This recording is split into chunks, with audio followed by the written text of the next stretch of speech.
Welcome back to InfoVerify, where we separate the truth from the trend and answer all the questions you didn't even know you had. Like, why does my phone autocorrect my name to something totally wrong? And is the death clock really telling me when I'm going to kick the bucket? Yeah, today we're diving into the slightly unsettling world of the death clock, the internet's favorite existential crisis generator. You've probably seen it floating around. Maybe you've even tried it yourself. But what's the deal? Is it predicting your future? Or is it just a fancy way to make you panic over a few extra years? Spoiler alert, it's not as sinister as it sounds, but also, it's a little bit sinister. All right, so first things first, what is the death clock? Essentially, it's an app that gives you an estimate of when you're going to die based on a few key factors. Don't worry, it doesn't actually have any magical powers. It's not reading your palm or gazing into your soul. Instead, it uses life expectancy data and some fancy algorithms to tell you when you might shuffle off this mortal coil. And when I say estimate, I mean it's about as reliable as a fortune cookie. So if you get a date that makes you want to call your loved ones and tell them you love them, remember, it's based on averages, not the gospel truth. Now, how does it work? Well, you start by entering some basic info, your age, gender, and a few lifestyle details. Then, voila! It gives you an estimated time left. But here's the kicker. It's not all about just age and gender. The clock also asks for a few important pieces of the puzzle, like your BMI. And I know what you're thinking. What the heck is BMI doing in this equation? I just want to know when I get to eat my last slice of pizza in peace. Well, folks, BMI stands for Body Mass Index. It's a number that helps gauge whether you're in a healthy weight range based on your height and weight. And in the context of the death clock, BMI is used as a rough indicator of how healthy your body is. You know, the whole, "Are you taking care of yourself?" question. Here's the breakdown. If your BMI is in the normal range, you're probably looking good in terms of longevity.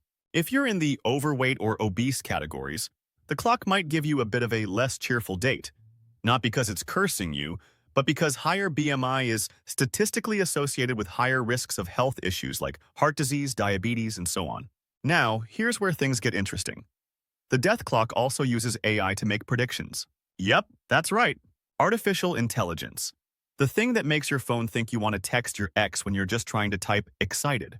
AI in the death clock looks at massive data sets and predicts life expectancy based on your answers. It crunches the numbers, looks at trends in health, lifestyle, and genetics, and gives you a countdown that might feel eerily accurate. But, spoiler alert, it's all statistical averages, meaning it's probably way off, especially when it doesn't take your real personal history into account. Still, I'm not saying it's totally wrong. I mean, AI is getting pretty good at predicting things, like recommending the perfect cat video for your mood. But predicting your death date? Not so much. But okay, let's say you get a date, and it's not looking good. What now? How do you handle it?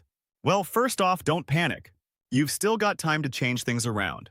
The death clock might not be accurate, but it's a fun reminder that maybe you should start making some healthier choices, just in case the clock is a little close to the truth. So, let's break down some lifestyle changes that can help you live longer and maybe trick the death clock into giving you a little more time. Ready? 1. Eat clean. Yeah, I know. Veggies. They're not that bad. Focus on a balanced diet with lots of whole foods, lots of greens. And I'm talking about the real ones, not just the green candy in your bag. 2. Exercise regularly.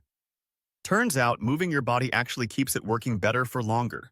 Crazy, right? Get active. Go for walks, hit the gym, or, try running from responsibility for a change. 3. Rest and sleep. Sleep isn't just for the lazy.